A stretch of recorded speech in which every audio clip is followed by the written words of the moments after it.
Hello everyone, welcome you all in the SST College of Arts and Commerce. This is the SSD Edupedia. I am Akash Jagrani, the Assistant Professor of SST College of Arts and Commerce. Today I am going to teach you the subject that is called the Basics of Financial Services. This subject comes under the second year BMS Finance students. This subject is for the finance students. This subject is in the semester 3. The topic that I am going to cover today, that is the banking topic. This topic comes in the model 2. Banking. You know very well what is banking. Banking क्या होता है आपको मालूम है? Bank में हम लोग पैसा डिपॉजिट करने जाते हैं, विड्रॉ करने जाते हैं. तो बैंकिंग के हम लोग आज पढ़ेंगे कि क्या क्या बैंकिंग के फीचर्स है, टाइप्स ऑफ बैंक, ये सब हम पढ़ने वाले हैं. तो banking occupies one of the most important positions in the modern economic world. Banking एक तरह का इंपॉर्टेंट पोजीशन पाया गया है in the modern economic world, because आजकल बिना बैंक के कुछ भी नहीं हो सकता पॉसिबल. जब से मनी इंट्रोड्यूस हुआ है तब से बैंकिंग इज वेरी इंपॉर्टेंट. और मॉडर्न जमाने में आजकल तो बैंक ज्यादा इंपॉर्टेंट हो गई है, बिकॉज ऑनलाइन ट्रांजेक्शन हम लोग बैंक के थ्रू ही कर पाते हैं. It is necessary for trade and industry. Hence, it is one of the great agencies of the commerce. Its presence is very helpful to the economic activity and industrial progress of a country. तो ये बहुत जरूरी हो गया है business के लिए, industries के लिए बहुत जरूरी हो गया है banking sector.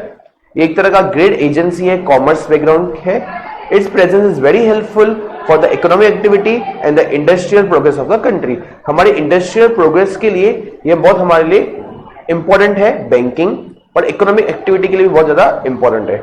Economic activity means पैसों की activity, financial activity. Broadly speaking banks classify होती है दो वेज में. एक होती है कमर्शियल बैंक्स, दूसरी होती है central bank. Commercial banks for example public sector banks, private sector banks, foreign banks etcetera. The central bank means that is the reserve bank of India. Now features of banking. Banking की क्या क्या features है, क्या क्या विशेषताएं हैं banking की. For example first है डीलिंग इन मनी. बैंक का काम क्या करती है? Dealing in money. पूरा मनी में डीलिंग करती है, कैश एक्सेप्ट करती है, कैश आपको देती भी है. ठीक है, तो डीलिंग इन मनी बैंक का मेन काम होता है, dealing in money. Second agency functions. Bank बहुत सारे एजेंसी फंक्शंस भी करती है. फॉर एग्जाम्पल आपका इलेक्ट्रिसिटी का बिल भी पे करेगी, अगर आप कुछ करोगे इलेक्ट्रिसिटी बिल पे करेगी. ठीक है, बिल डिस्काउंटिंग बैंक करती है. तो ये बहुत सारे एजेंसी फंक्शंस करती है. आपको एडवाइस करती है कौन से शेयर्स में इन्वेस्ट करना चाहिए. ठीक है, वेल्थ मैनेजर आपको एडवाइस करता है ये सब. क्रेडिट क्रिएशन, एक तरह की क्रेडिट क्रिएशन करती है, मींस हमको लोन प्रोवाइड करती है bank. Commercial in nature. The last one is the withdrawal of deposits. आपने जो भी पैसा जमा किया होगा बैंक में, आप वो विड्रॉ कर सकते हो. तो ये सब हमारे बैंकिंग के फीचर्स थे. Next one is the types of bank. जैसे कि बताया था मैंने, बैंक कमर्शियल बैंक्स में ट्रांसफर होती, क्लासिफाई होती है इन द सेंट्रल बैंक. तो फर्स्ट कमर्शियल बैंक्स क्या होती है हम लोग देखते हैं. कमर्शियल बैंक्स तीन तरह की होती है, जैसे कि पब्लिक सेक्टर बैंक्स जो गवर्नमेंट ओन्ड बैंक्स है. दूसरा है प्राइवेट सेक्टर बैंक्स जो प्राइवेट इंडिविजुअल्स की होती है. And the last one is the foreign sector banks जो इधर नहीं होती है, जिनका हेडक्वार्टर कहां होता है, जो मेन ब्रांच उनकी आउट ऑफ इंडिया में होती है, वो होती है foreign bank. For example public sector banks के एग्जांपल में बताऊं तो SBI bank, bank of Baroda, ये सब हमारे पब्लिक सेक्टर बैंक्स है. Private sector banks that is the HDFC bank, axis bank, and the foreign bank is like city bank. तो ये फॉरेन बैंक है जिनका सिटी बैंक का हेडक्वार्टर मुंबई में नहीं है, मींस इंडिया में नहीं है, उसका हेडक्वार्टर इंडिया के बाहर है. तो ये हमारा कमर्शियल बैंक्स था. वही यहां पर लिखा हुआ है, commercial banks are those which provide banking services for profit. Commercial bank इसलिए सर्विसेज देती है फॉर प्रॉफिट अर्निंग के लिए. They provide a variety of services to their customers. वो कमर्शियल बैंक क्या करती है, बहुत सारे वैरायटी ऑफ सर्विसेज देती है कस्टमर को. फॉर एग्जाम्पल तो यहाँ पर मिक्सअप बैंक लिखा हुआ है. SBI is the public sector bank, bank of Baroda is also public sector bank, axis bank is a private sector bank. Moving further, it is central bank. आपको मालूम है सेंट्रल बैंक क्या होता है? RBI, reserve bank of India, जिसका main headquarter Mumbai में है. RBI का मोस्टली काम क्या होता है? बैंकर्स बैंक बोला जाता है आरबीआई को. और आरबीआई का मेन जो इसके आरबीआई को हम सबको पहचानते हैं, उसका मेन रोल क्या होता है? Issuing currency notes. Currency notes वहां पर ही प्रिंट होते हैं और वही बैंक हमको नोट्स इश्यू करती है। तो central bank is one of the most powerful economic institution that is created to help the society in managing all its affairs. तो सेंट्रल बैंक एक तरह का मोस्ट पावरफुल इकोनॉमिक इंस्टीट्यूशन माना जाता है, बिकॉज वही नोट्स प्रिंट होते हैं, वही नोट इश्यू करती है, और जो भी ऑल ओवर जितनी भी इंडिया में बैंक्स है उन सबको कंट्रोल कौन करता है? सेंट्रल बैंक कंट्रोल करती है, या आप बोल सकते हो reserve bank of India control करती है उन लोग को। Every country has only one central bank. हमारे हर एक कंट्री में एक वन सेंट्रल बैंक होती है, जो एक बैंक क्या करती है? सेंट्रल बैंक सब अदर बैंक्स को कंट्रोल करती है। But commercial banks having 100 of branches existing in a country, but commercial bank ज्यादा होती है, बट सेंट्रल बैंक वन होती है। The central bank is generally owned by the government. The reserve bank of India is the central bank of our country. तो reserve bank of India जो हमारी है उसको हम लोग सेंट्रल बैंक मानते हैं। Moving further, that is the cooperative banks. Cooperative banks क्या होते हैं? These banks are organized under the State Governments Act. यहाँ पर स्टेट गवर्नमेंट एक्ट के हिसाब से होता है। जैसे एग्जाम्पल महाराष्ट्र की बैंक अलग से होती है, गुजरात की कोऑपरेटिव बैंक अलग होगी। They give short term loan to the agriculture sector. Cooperative bank क्यों ओपन की गई है? ताकि शॉर्ट टर्म लोन मिल सके एग्रीकल्चर सेक्टर को। The main goal of cooperative bank is to promote social welfare by providing concessional loans. Main goal क्यों था? कोऑपरेटिव बैंक क्यों ओपन किया गया कोऑपरेटिव बैंक्स को? ताकि कंसेशनल लोन मिल सके। एग्जाम्पल कोऑपरेटिव बैंक्स के national cooperative bank limited, Konark urban cooperative bank limited, ये हमारे कोऑपरेटिव बैंक के एग्जाम्पल है। और कोऑपरेटिव बैंक इसलिए ओपन की गई ताकि उनको कंसेशनल लोन मिल सके फार्मर्स को, ठीक है, स्मॉल बिजनेसमैन को, etcetera. Next one is the regional rural bank, that इसको शॉर्ट फॉर्म में आरआरबी भी बोल सकते हैं, आरआरबी।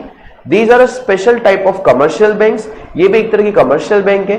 जो हमने कमर्शियल बैंक पढ़ा, इसके पहले हम लोगों ने आरआरबी पढ़ रहे हैं अभी हम लोग, इसके पहले हम लोगों ने कौन सा पढ़ा था? कोऑपरेटिव बैंक्स, वो भी एक तरह की कमर्शियल बैंक थी। ये भी एक तरह की कमर्शियल बैंक है। ये ऐसी तरह की बैंक है, these are the special type of commercial banks that provide concessional credit to agriculture and the rural sector। तो ये ऐसी तरह की कमर्शियल बैंक्स है जो क्रेडिट देती है एग्रीकल्चर सेक्टर को एंड द रूरल सेक्टर को।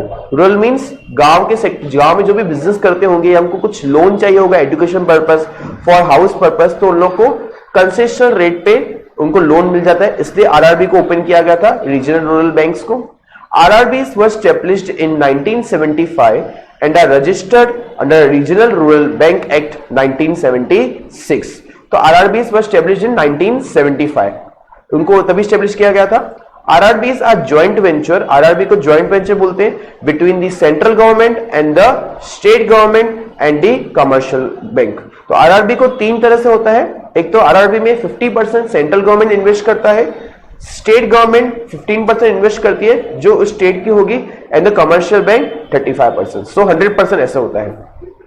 तो जैसे एग्जांपल महाराष्ट्र की बैंक है, तो महाराष्ट्र बैंक में कौन? सेंट्रल गवर्नमेंट इन्वेस्ट करेगी 50%, हमारी महाराष्ट्र की गवर्नमेंट इन्वेस्ट करेगी 15%, एंड द कमर्शियल बैंक जो भी उस रीजनल रूरल बैंक को स्पॉन्सर कर रही है वो बैंक 35% इन्वेस्ट करेगी। फॉर एग्जांपल एसबीआई ने बहुत सारी बैंक्स स्पॉन्सर की है। Next, 196 regional rural banks have been established from 1987 to 2005। Total all over 196 regional rural banks थी 2005 तक। From 2005 onwards, government started merger of RRBs, thus reducing the number of RRBs to 82। अभी हमारे इधर 82 banks RRB है। Example of regional rural banks are Andhra Pragati Gramina Bank, and the next one is Arunachal Pradesh rural banks. ये ऐसी rural banks है जो short term concession loan rates देती है एग्रीकल्चर को, एग्रीकल्चर सेक्टर को, रूरल सेक्टर को, etcetera. The next one is the specialized banks. Specialized banks में कौन कौन सा होता है? एक होता है एग्जिम बैंक, दूसरा होता है नाबार्ड। ये भी पढ़ते हैं क्या क्या है इसमें।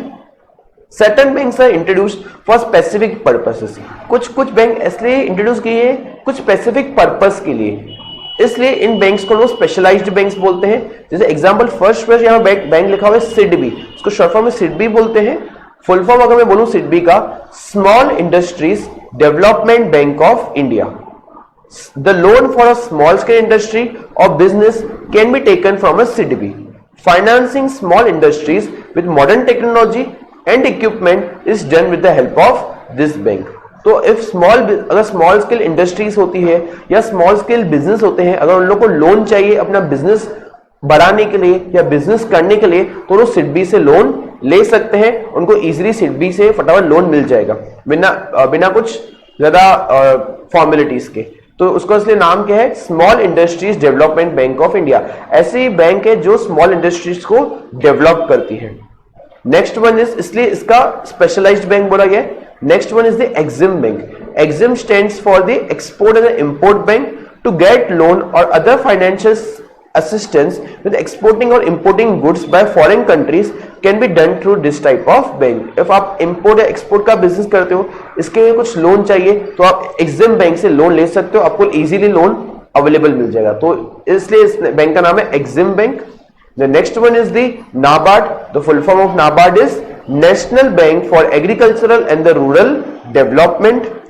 तो ये ऐसी बैंक है जो एग्रीकल्चर और गांव के लिए खोली गई है, रूरल डेवलपमेंट के लिए. एग्रीकल्चर डेवलपमेंट के लिए ओपन की गई है एंड दी रूरल डेवलपमेंट के लिए. To get any kind of financial assistance for rural handicraft and the village and the agricultural development, people can turn to NABARD. अगर आपको कुछ हैंडीक्राफ्ट के लिए कुछ लोन चाहिए, हैंडीक्राफ्ट बिजनेस के लिए, रूरल गांव के लोगों को कुछ बिजनेस करना है, कुछ पैसे चाहिए या कुछ दूसरे रीजन से पैसे चाहिए, तो नाबार्ड से वो लोग पैसा ले सकते हैं. ठीक है. तो for the development of agriculture and the development of rural sector बहुत सारी बैंक्स ओपन की है गवर्नमेंट ने. जैसे नाबार्ड बैंक था, इसके पहले उन्होंने बोला रीजनल रूरल बैंक्स. तो ऐसे बहुत सारी बैंक्स ओपन की गई है ताकि एग्रीकल्चर डेवलप सेक्टर, एग्रीकल्चर जो सेक्टर है वो डेवलप हो और जो रूरल सेक्टर है वो भी डेवलप्ड हो. Next one is the payment bank. A newly introduced form of banking, the payment bank have been conceptualized by the Reserve Bank of India. Payment bank किसने स्टार्ट किया? Reserve Bank of India ने introduce किया है. People with an account in the payment bank can only deposit an amount up to ₹1 lakh and cannot apply for loan or credit card under this account. Simply यहाँ पर लिखा हुआ है आप 1 लाख तक पेमेंट बैंक में डिपॉजिट कर सकते हो amount, not more than that, उससे ज्यादा डिपॉजिट नहीं कर सकते हो.